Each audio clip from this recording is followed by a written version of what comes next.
Pour moi, c'est vraiment le réseau social incontournable pour les professionnels.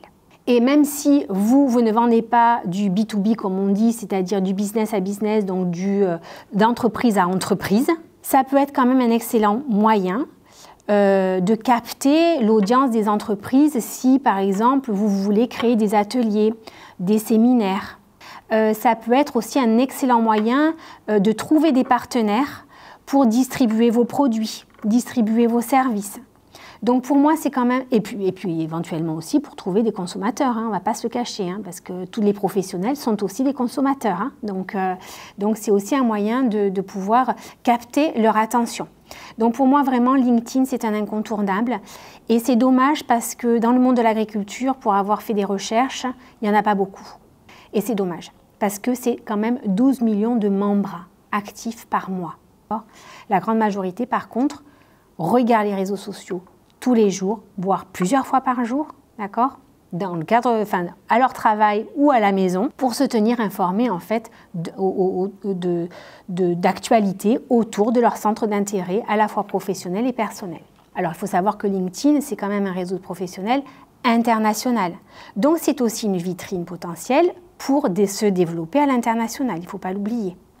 Alors là, c'est plutôt 44 ans de moyenne d'âge. Alors, ça n'a pas vraiment d'intérêt, hein, ce qui vous concerne. Ce qu'il faut savoir, c'est que comme c'est un réseau professionnel, ça touche les personnes qui sont tout de suite en activité. Donc, ça concerne aussi les jeunes avec leur premier emploi. Hein. C'est une cible potentielle de consommateurs. D'accord ? Ce n'est pas uniquement des professionnels, c'est aussi des consommateurs dans leur temps libre. J'aime bien cette phrase, moi, hein, de Richard Branson, hein, donc, qui est le créateur de Virgin. Vous n'avez pas deux chances de faire une première bonne impression. Vous savez qu'aujourd'hui, sur les réseaux sociaux, et je dirais même de manière plutôt générale, on a tendance en fait à brasser très rapidement les pages. D'accord ? Donc, si vous ne captez pas l'attention dans les premières secondes, les gens scrollent en fait et hop, on passe, donc votre message ne sera pas entendu en fait, d'accord, parce qu'on est vraiment dans la société du jetable. Donc vraiment, il faut capter tout de suite dans les premières secondes votre audience, d'accord. Et ça, dès le profil LinkedIn, vous pouvez le faire. Les éléments clés, le titre, la bannière, déjà. Donc là, dans le titre accrocheur, impactant, avec des mots-clés, d'accord, qui portent sur votre produit, sur votre métier, sur votre entreprise. Ensuite, vous avez une zone d'infos où vous allez mettre les mots-clés et donc la possibilité de mettre votre logo et votre nom, le nom de l'entreprise et la phrase d'accroche. Dans les infos, ça peut être aussi intéressant de mettre des vidéos. Okay. Ça peut être intéressant aussi de mettre un appel à l'action. Donc, c'est quoi un appel à l'action? Ce qu'on appelle le call to action aussi. Hein. Je vous donne un peu les mots anglophones parce que vous pouvez les retrouver aussi. Ça veut dire d'inviter ou d'inciter votre audience à se mettre en lien avec vous. Donc, ça veut dire quoi? Ça veut dire s'abonner sur une newsletter que vous allez après publier sur votre site internet et dans lequel vous allez communiquer sur des nouveautés liées à votre domaine d'activité. Ça peut être aussi profiter d'une offre du moment. Donc plusieurs choses. S'inscrire à un atelier, d'accord? Donc il y a plusieurs choses qui peuvent être liées à un call to action ou un appel à l'action. Donc les mots-clés, c'est intéressant, c'est hyper important, hein, c'est pour tous les réseaux sociaux, de les connaître. Comment vous pouvez les connaître? Il y a plusieurs outils gratuits, hein, c'est pas la peine d'en acheter. Il y a plusieurs outils gratuits, il y a Google Ads, il y a SEMrush, hein, qui vont vous permettre après de connaître en fait si le mot que vous avez tapé est un mot-clé pour votre communauté ou pas. Si ça l'est, très bien, vous pouvez aussi connaître tous les mots-clés autour de ce domaine d'expérience qui peuvent aussi être pertinents en termes de communication de messages, sur lesquels vous pouvez un peu, jongler, hein, d'accord, pour un peu varier les plaisirs. Ce qu'il est important aussi de voir ici, dans les éléments donc, composant Facebook ou LinkedIn, c'est la photo. Votre photo ou la photo de votre structure, de votre entreprise, de votre activité.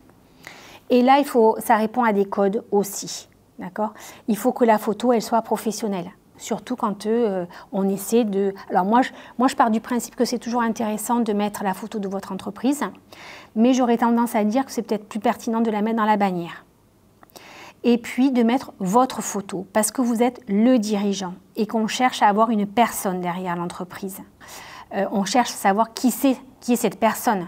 Est-ce qu'on a envie de rentrer en contact avec elle? Est-ce qu'elle nous inspire confiance? Donc ça, c'est vraiment important de mettre votre photo. Donc sur la photo, eh bien, il faut que vous arboriez un joli sourire. Parce que, bon, évidemment, vous êtes sérieux, hein, mais vous êtes sympathique aussi. Hein, donc c'est ça qu'il faut montrer. Donc une photo souriante, c'est quand même mieux. Le visage, moi je pars du principe que soit vous vous prenez en photo de face, soit un petit peu incliné vers la gauche ou vers la droite. D'accord? Les épaules sont décalées ou face à l'objectif. Donc ou comme ça, ou comme ça. Donc vous regardez l'objectif, hein, d'accord? Je ne regarde pas au loin si je suis inspirée par une image, par voyez, un thème, si je suis en train de penser. Non, ça, on s'en fiche, d'accord? Là, vous vous adressez en fait à votre audience. Vous n'êtes pas là en mode rêveur. Le fond est neutre. Alors, vous, étant donné que vous êtes dans un domaine naturel, ça peut être intéressant aussi, voyez, de prendre une photo professionnelle en pleine nature. Mais quand je dis quand même que le fond doit être neutre, c'est-à-dire que le fond ne doit pas prendre l'ascendant sur votre photo, en fait. C'est vous le principal objet de la photo.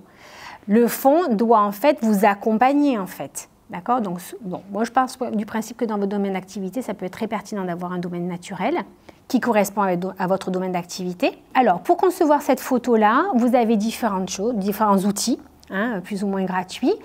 Vous avez Publisher, vous avez PowerPoint, donc vous avez Illustrator, vous avez Photoshop, d'accord? Et vous avez aussi Canva.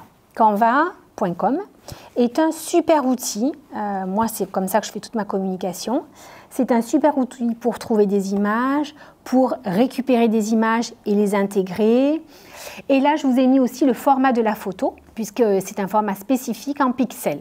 Donc 1584 par 396 pixels. Donc pour la photo de couverture, la bannière, là aussi, donc elle doit être impactante. Elle doit accrocher l'œil et en un visuel, on doit en fait s'imprégner de votre univers, s'imprégner de vos valeurs. Donc là, par contre, vous pouvez soit mettre donc une photo de votre environnement, soit une photo de votre structure, de votre entreprise. Là, par contre, c'est pertinent, je trouve. Donc, elle accueille le visiteur dans votre univers, en fait. C'est ça la pertinence de la bannière. Donc, s'il vous plaît, vous me la personnalisez. Parce que combien d'utilisateurs, en fait, et de professionnels sur LinkedIn me laissent la bannière standard, hein, qui est bleue, donc, et qui n'a aucune véracité, aucune utilité. Donc là, s'il vous plaît, profitez de cet outil pour vraiment accueillir le visiteur dans votre univers. C'est un espace de communication à part entière, donc ça, il ne faut pas le négliger. Hein. Et bien sûr, dans cette bannière, vous pouvez mettre un titre accrocheur. C'est bien sûr mettre une photo de votre univers, mais aussi un titre. Comme ça, on sait exactement où on met les pieds tout de suite. Et ça renforce votre image de marque. Donc voilà, je vous propose, ou je vous vends, ou voilà, donc des choses comme ça, ou en lien avec je vous fais vivre une aventure, voilà, il faut les faire rêver, hein, donc on joue un peu sur les émotions, hein, donc je vous fais vivre une expérience œnologique hors du commun, par exemple, d'accord, au travers d'ateliers de mon domaine, par exemple, d'accord. Donc essayez de les projeter en fait dans votre univers et de les faire vivre, de les faire vibrer, de susciter des émotions d'envie, de joie, d'enthousiasme en fait. Hein.